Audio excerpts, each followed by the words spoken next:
Welcome. My name is Miranda Sconey, and I'm the daughter of author Jimmy L. Hill. Today, I am going to interview him about his new book, They Inspired Me, My Journey from Gardi to Tomahawk Mountain. Enjoy. Hello, Jimmy. How are you doing? Good morning, Miranda. I'm doing great. I hope you are. I'm well. I am going to have to call you Dad because, well, cat's out of the bag. I really like that. I like that. I don't like calling you Jimmy. It's weird. So I have a few questions here for you I'd like to ask, and then we'll see if you have anything to add on at the end. Okay. So to say that you know a lot of people really is an understatement. I have stories from my childhood where we would be out of state traveling somewhere, and we'd be at a gas station in the middle of nowhere, and somehow you would run into somebody you know. And as a kid, I was blown away. I thought that was amazing. As an adult, I also think that that's amazing because you know so many people. I mean, if we were traveling inside Georgia, of course, every stop you would run into somebody. Doesn't matter where, but you traveled a lot in your career, and you've had quite the career, and that's what a lot of this book is about. But what I would like to know is for people that don't know you, because there's, a handful of people out there that don't know who you are. I haven't met them yet, but I'm sure that they're there. Could you explain to them what this book is about? Well, I guess I need to talk about how it came about, and that is I wanted to have a history, a record that I could share with my family, my children, my grandchildren, and future grandchildren, and friends about my life and career. And I thought I had a story to tell, and that's what the book really is about, is the story of my life. And I guess the impetus of it goes back to, I didn't know a lot about my grandparents. In fact, both my grandfathers passed away when I was real young. And so I didn't really get to know them.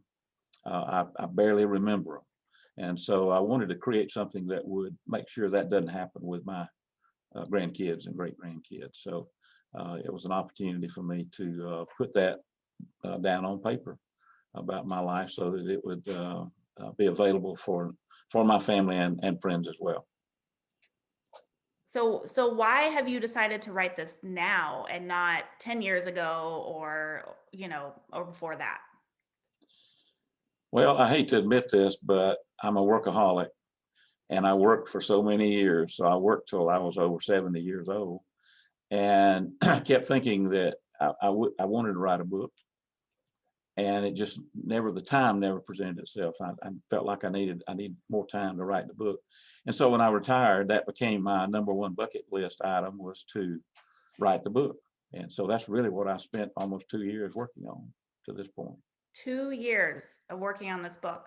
Yeah. So I remember I had a book idea before you started working on your book. And I did a lot of research on what it takes to write a book. And I also, your grandchildren are a full-time job for me. So I kind of put it to the side and decided, I needed to focus on them because they're still young right now, and put that aside. But I know the amount of work that it takes, which is why I put it to the side. I thought it would be easier than it is to write a book. And really, it is incredibly difficult. There's so much going into it that I'm sure, didn't learn until you got into the thick of it. And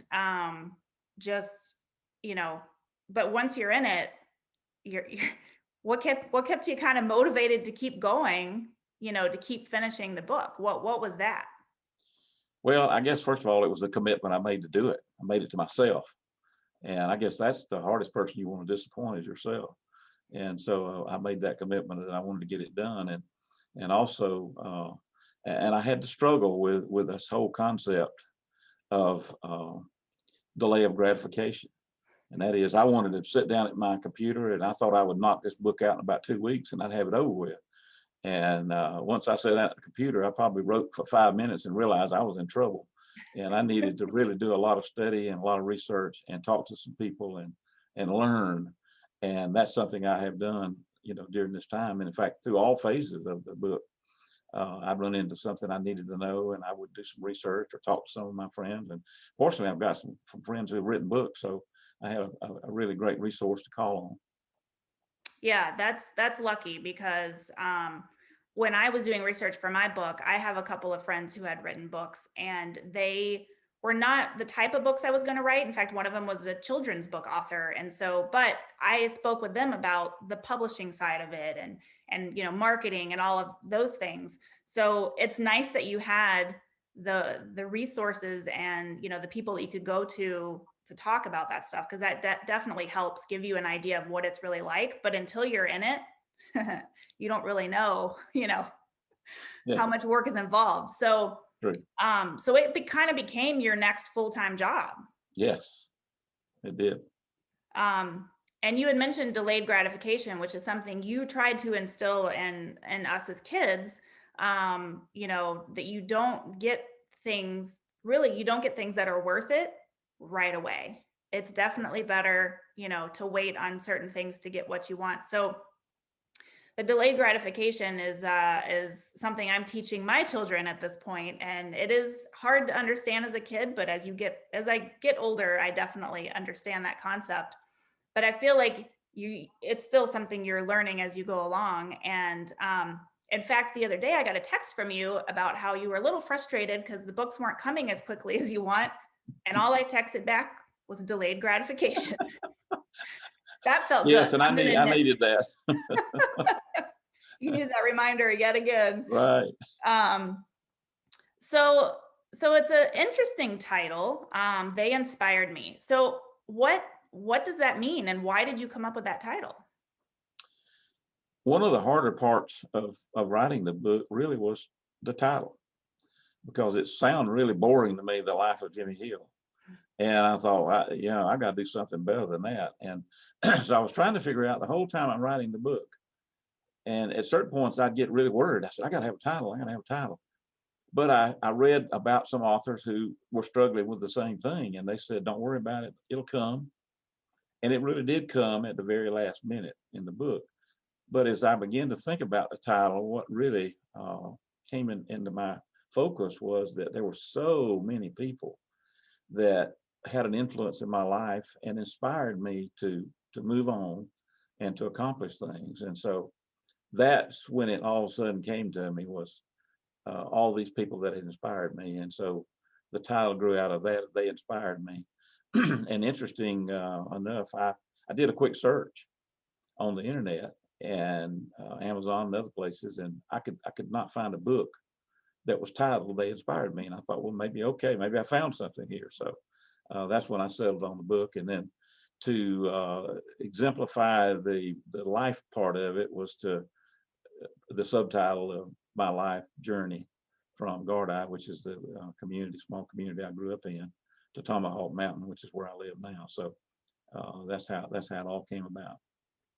So you said you came up with it later, well, as you were writing the book. Did it then influence, did you need to go back and change any or how you were writing the book once you came up with that, that way to bring it all together? Did you have to go back and kind of move some things around a little at that point? Actually, I did a couple of things when I went back and started looking at, how does this story or episode in my life, how does that have any inspiring moments in it?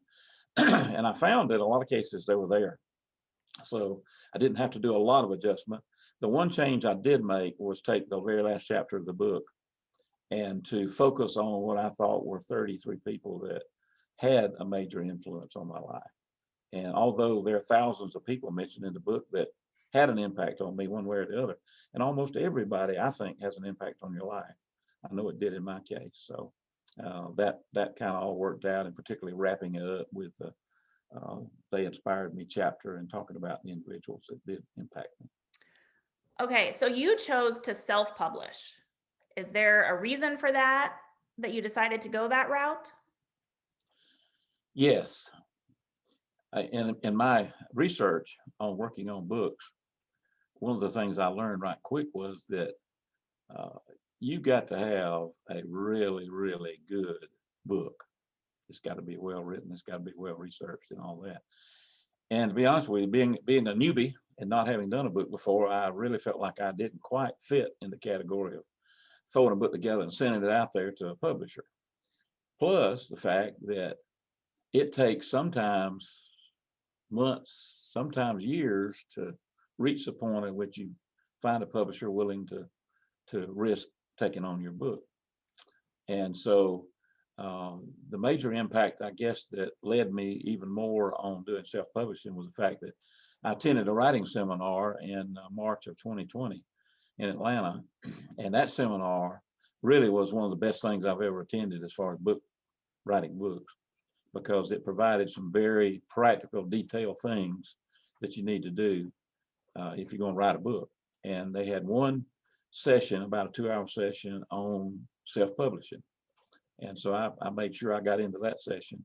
And that one probably changed my outlook on everything when I realized that it's a very hard, complicated process, but it has steps to it. And you do step 1, you do step 2, and step 3. And when you get to step 49, you're there.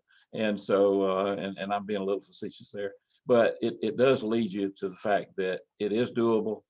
And you learn from all these people who have done it. And the instructor that taught the course had published a number of novels, all self-published, and had been very successful. And so that kind of inspired me to say, okay, I can do that. And so I need to move forward and make that happen. And that's been a long process too, but it is doable. And I encourage anybody, you got to have the willing to be willing to stand in there and fight to get it done, but you can do it. Okay. Before we move on to the next section, I have a question about the background that you have up right now. Why that picture? What is that? That picture I took off of my deck on my home here in Tomahawk Mountain. And in fact, my wife Gail actually was looking out the window and saw this view early one morning. It's a sunrise. And she said, Jimmy, grab your camera. And I did, and took several pictures. And interesting enough, and people who do a lot of photography will understand this, it only lasted 2 or 3 minutes. So I was able to grab the picture and take it. And it's probably one of my better pictures I've ever taken. I like this particular picture, and I've sold a number of them actually. And it has all the great things to me about being in the mountains. One is I'm on a mountain, but I'm looking at the tops of other mountains with the clouds down. We had a storm the night before, and so very, very cloudy in the valley. And you got the peaks of the mountain sticking out, and you got the sun rising back there. So it's just to me an awesome picture that sort of frames Tomahawk Mountain and where we live is such a gorgeous place. And so that's why I chose to put it on the front of the book. It is a beautiful picture. In fact, I have a copy of it hanging up in my house. So, Right. Okay, so to say you kept a lot of records is again another understatement, because you have file cabinets and file cabinets of records that you have kept from your whole life. You have files from your parents, from when they passed away. You have a lot of records. Why did you keep all these records? Like what made you think back then that I need to keep all of this stuff? I'm assuming you didn't have this book in mind when you were 25 years old, but why did you keep all these records? I don't know. I'm a pack rat, I guess. So, I had no inkling I'd ever write a book. I had no inkling I'd need those records, but something within me said, you better keep those. Don't throw those away. So I kept all the paperwork. And matter of fact, give you one quick story that illustrates that. When we made the move from Grayson, Georgia, up to Tomahawk Mountain, I still had a lot of my college notebooks and records and books and things like that, and I didn't want to throw those away. And Gail said they got to go. We can't keep toting this stuff around. And why do you want something that's, it's 40 years old, ever? And I remember loading that stuff up and taking it to the dump. And when I got there, Gail was not with me, and I said, okay, I think I'm just going to take them back. I'm just not going to throw them away.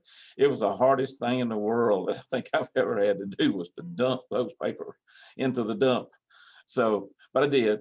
But I did maintain a lot of information, and one of the things that I discovered as I started doing my research, I found that I had 44 years worth of calendars, and I knew I had kept some of my calendars, but I had no idea I had that many, and particularly covering that time frame. And I actually had them consecutively from 1974, 44 years after that. And so that actually wound up to be a tremendous resource in writing the book. And it had not only personal things in it, but business things as well. So, I mean, I can tell you I can tell you the date and hour I met with someone 30 years ago, because I've got it in my record. So that was an awesome thing to have and not have planned. Yeah. Oh, a great resource. I mean, I'm not sure you could have gotten a lot of those dates otherwise. Some of No. the things, conferences you went to and whatnot, I'm sure you could find on the internet, but a lot of that stuff, like days you met with someone, yeah, Right, there's no record of that right, anywhere else. exactly. Um, And I'll tell you, I did use the internet to supplement a lot of things, because if I went to a particular event and it had some significance, I could go back and look maybe even what the conference was about, and all that, by just searching on the internet. So I was able to supplement my research with the internet. yeah, which, 10 years ago, you wouldn't have had, Correct. as much information to be able to reference. Yeah. So I can attest to that, because I know as you were writing the book and as you were going through your records, you would take a picture and text it to me of some significant thing that in my life that Right. you had written down in your, in your records and your calendar or whatnot. And yeah, so you brought back some memories for me while doing that. And I remember one, it was like you took us out to dinner for good grades or something. It was like that much detail. It's crazy. So Right. yeah, no, it was interesting, to read that part of the book where you were able to get so detailed about the information, and specific dates and everything. So Yeah. it was pretty amazing that you do have all of that. So now the question is, now that you've written the book, what are you gonna do with all those records? I'm gonna pass them on to my daughter named Miranda. I'm thinking maybe no. I'll be making a trip to the dump. While I understand the sentimental value of some of that information, I would keep some of it, but yeah, yeah. Just letting you know now, it's not gonna go past this There's still generation anyway. Well, on a serious note, there still is a lot of good information in there that might be valuable to you and your children and grandchildren one day too. So it would be worth looking at to see what's there. I would go through it, but I can guarantee I will not keep all of it. Well, I just want you to know I'm personally disappointed in that decision, but And I'll that's accept okay. I'm gonna have a 500 something page book to have as a record. That's good, right? Okay, so you had a lot of records to go through, which I know took an enormous amount of time to even just get through your records. But then you also interviewed a lot of people for this book. So who was really the most interesting person or most surprising person that you came across during that process? One of the to lead up to that person, one of the interesting things I found in my parents' files, I found an ID card of my dad's. And that ID card showed that he worked for a company called J.A. Jones Construction Company. And I never heard of them before or heard him talk about that company. And so I did a quick internet research and found out that that company was a builder of ships. And they built ships for World War II, built over 100 ships in Brunswick, Georgia, which was not far from our original home. And so that led me to do some research, and I found out that the company had since gone bankrupt or gone out of business or whatever. And but I did find a library in Brunswick, Georgia, that had their records, and I talked to them, and they hadn't had a chance to really go through them yet, so I didn't get a lot of information there. But I did find out from that person that at the library that there were three sisters that worked down there from Wayne County, which was where we lived at the time. And interesting enough, one of the three sisters was one of my teachers in third grade, excuse me, in junior high school. Hmm. And she never talked about that. Never heard her talk about it. And being a welder, if I had to choose 100 people in a lineup and she was one of them, she'd been the last one I'd have chosen to be a welder because she was high heels and very just so dainty, and it just blew me away. And then I found out that the two she had passed. I didn't know that, but she had two other sisters. There were three sisters total that went down there as welders. So I got the phone numbers of the two sisters, and one of them was 97 years old, and the other was 95 years old.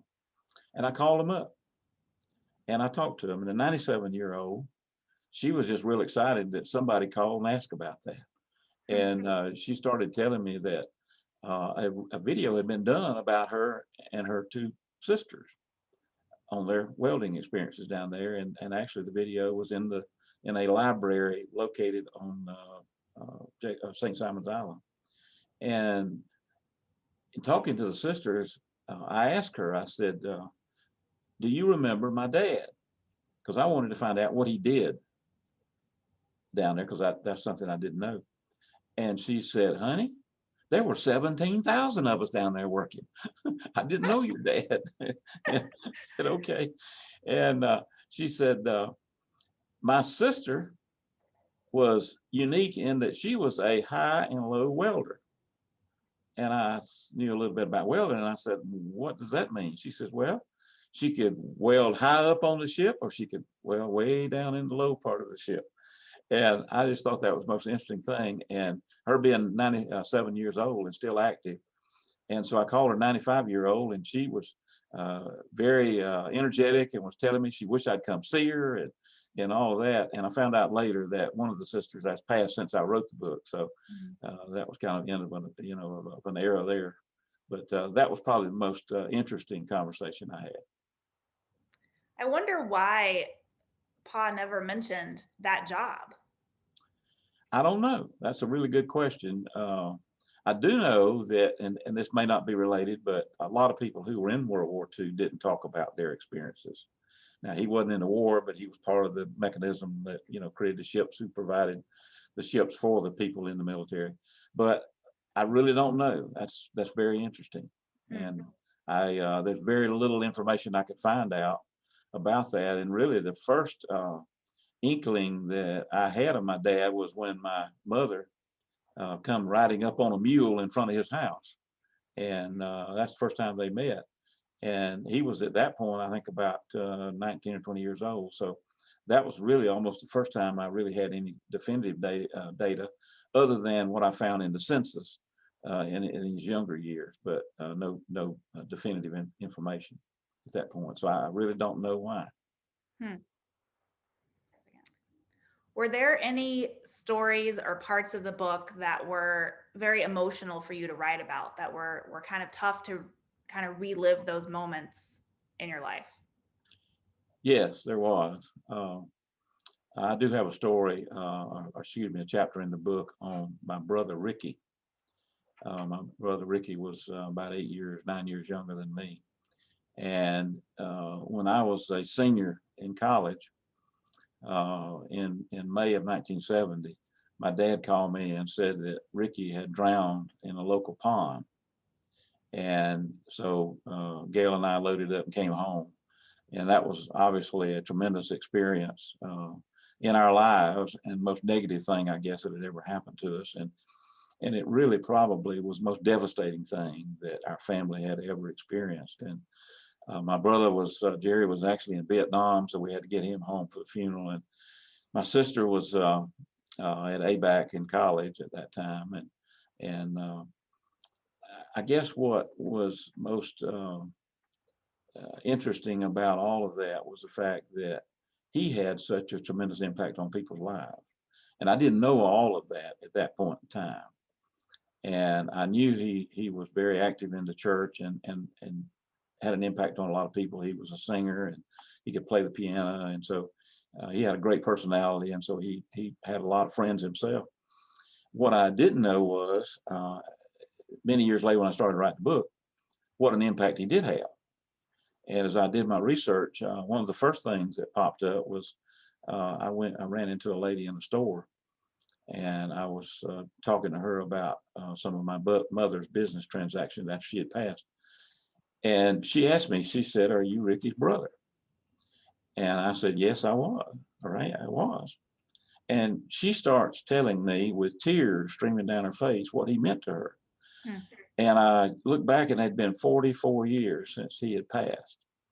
And this was still an emotional event for her. And so we sat there, we shared tears when she started telling me what he meant to her.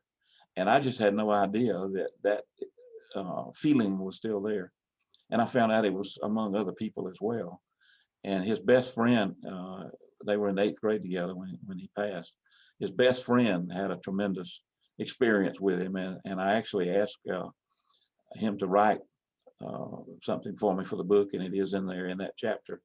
And what Ricky meant in his life, which was also just unbelievable. And it's one of the points in the book at which I mentioned, particularly at the beginning, that there are places where you may shed tears, and that's one of them. Yeah. It is very an emotional experience. Yeah, and I did reading that part as well, because you did a really good job of telling us about him, his life, what he did. Even before you wrote all this, as we were growing up, we always knew about Uncle Ricky. You know, we always knew about him, and we would, every year when we would head down, you know, to visit family for Christmas, we would go visit his, you know, his gravestone. And that, you know, growing up, it was like, we were going to go visit Uncle Ricky, you know? Right. So I felt like even though I never met him, he's been a part of the family all along. So I would imagine, yeah, that chapter was probably one of the most emotional things you had to work on, especially meeting people, like you said, that he was so young when he passed away, but you know, they're still affecting him. You know, he is still affecting people now, this many years later. So it's amazing. Yeah. And actually, I guess that was kind of the silver lining behind his death, was that his impact lives on even to this day. And as I mentioned in the book, how many people could have that kind of influence 44 years after their death? And Right. I don't know many that would. No, it's amazing. Yeah. Yeah. Especially to die so young.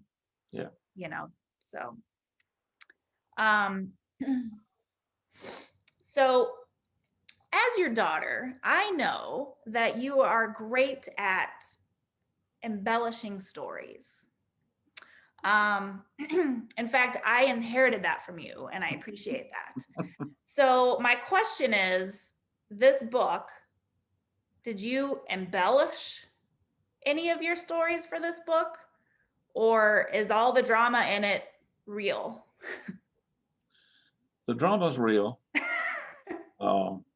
Obviously, in some of the early stories, particularly with my parents, I didn't have quite as much detail. So, but based on where they were and what they were doing, you know, I created some things that would make the story come together like it probably occurred. So, and I didn't have many records back in those days. But again, for example, I was trying to figure out where they live, where my parents, the grandparents' house was, and I went back and actually found some information in a census record, and I found out what road they lived on. Didn't have a house number, didn't have a house number back in those days, but I found, you know, what road they lived on. So I used that in the story. I can't identify exactly where it was, but I know it was on that road because the census says it was. So it was things like that where sometimes I would pull data in that helped me identify or embellish something that's, you know, I know it was there and occurred, but I don't know a lot of details about it. Hmm. So your book has been published. It is at the printers as we do this right now. You should be getting the book any day now. Actually, that's correct. So you have one book in your hand, I know, that they sent Yeah. you as a Yes. pre-copy to say, hey, how's it Yeah. look? Actually, let me show it to you. There There. it is. Yeah, There we there go. it is. Now we can see it. Yeah. Yeah, that's So actually the book, and it's pretty good size. it's pretty thick. Yeah. Oh, I've read it. I know. Yeah, So that's the very first book. there you go. So in a couple of days, you will be ready to mail those out, sign them, because you're going to sign your copies that you sell.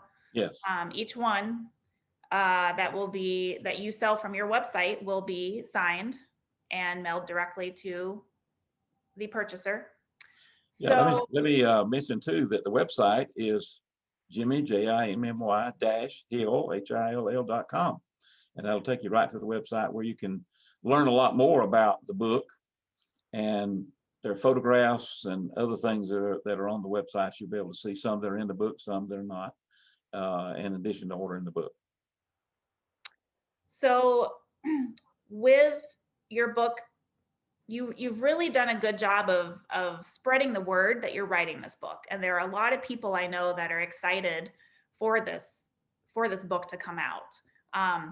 You have already sold a lot at this point, which is very exciting, especially as a self-publisher to sell as many books as you have so far. But what kind of feedback are you getting from people? They haven't even read the book.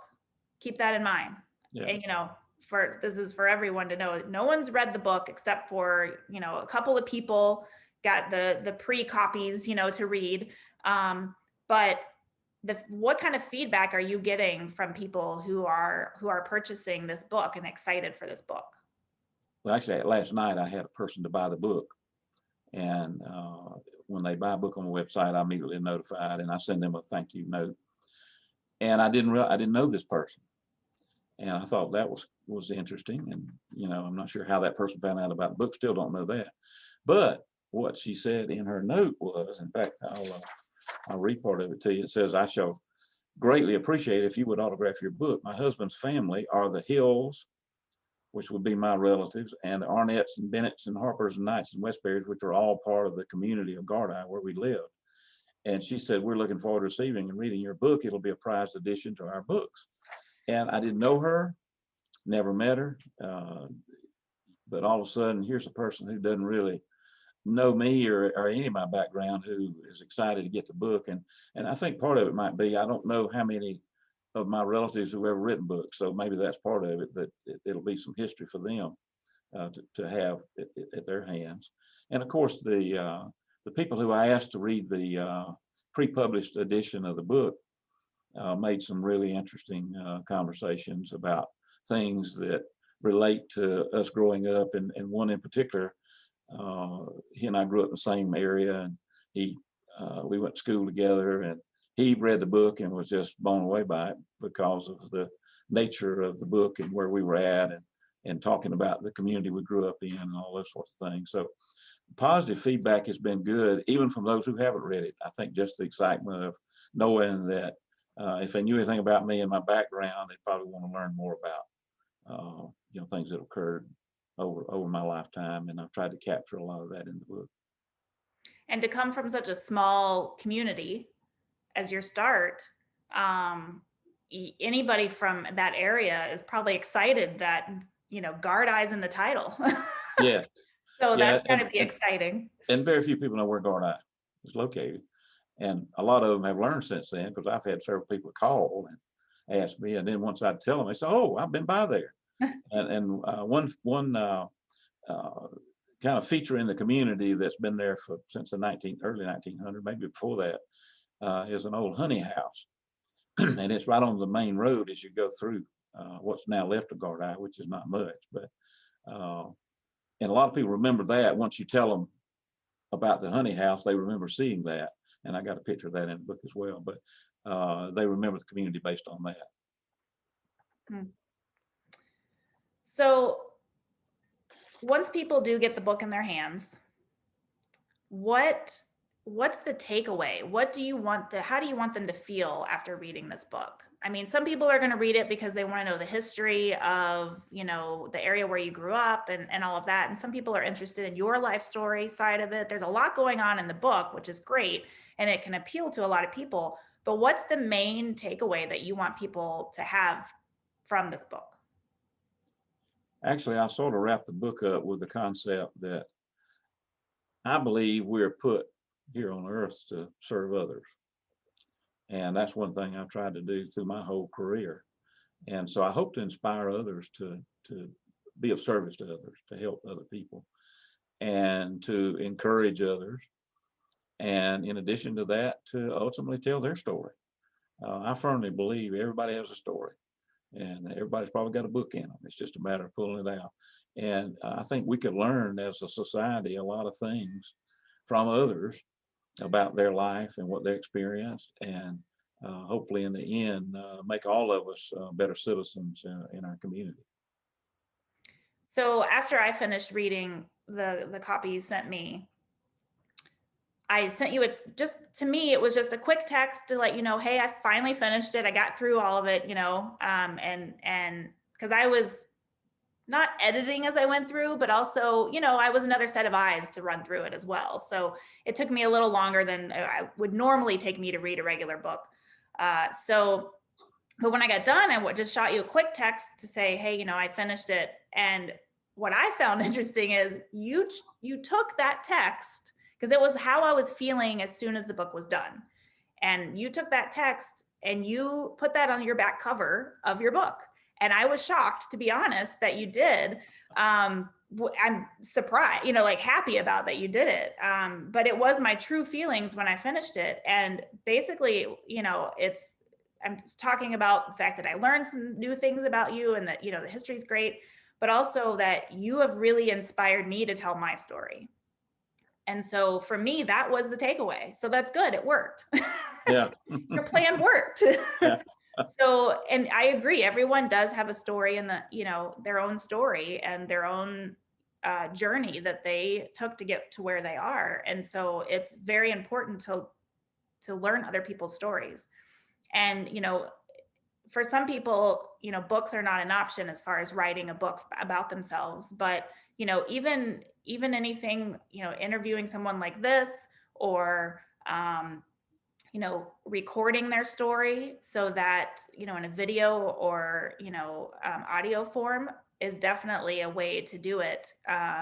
So if you're trying to inspire people to write their stories, it is a huge undertaking to do the whole process of writing a book, but there are other ways to get the stories out there, which I think is really amazing with the technology we have now and what we can do. I mean, look at what we're doing right now. I'm able to interview you. You're in your office up on Tomahawk Mountain, and I'm in my office up near Chicago, Illinois. So it's great that we can do this. Yes.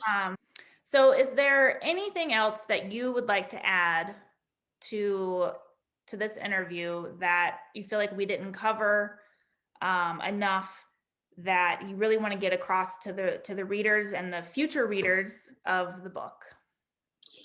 As I think back, we've talked a lot about family and history and that sort of thing. And one of the things, though, that is a central part of the book is my life in the business world.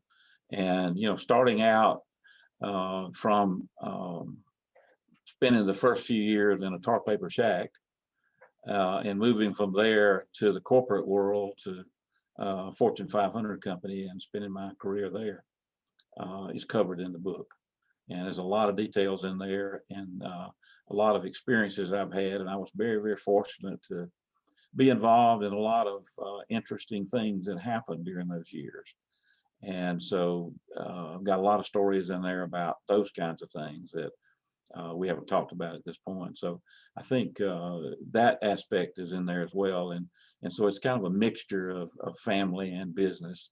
And to me, it kind of all blends together as we move through the book. And then the last few years being retired, I use that word loosely because the book has not been retired writing a book, but it's interesting. I found other people now my age and older who are now writing books, and trying to capture the sort of same things that I've done in my book. So that's been enjoyable to visit with them. And in fact, several of them, we're actually swapping books because we've written similar kinds of things. So that'll be interesting to see what's going on there. So I guess the including the business side of it would be something we didn't talk a lot about, but and it gets kind of detailed in some places, and I apologize for that, but it was just my storytelling goes from my dad, who used to be a great storyteller, and so I've captured, I guess, some of his characteristics, and so I give maybe some more detail than what you need sometimes on a story, but it's there.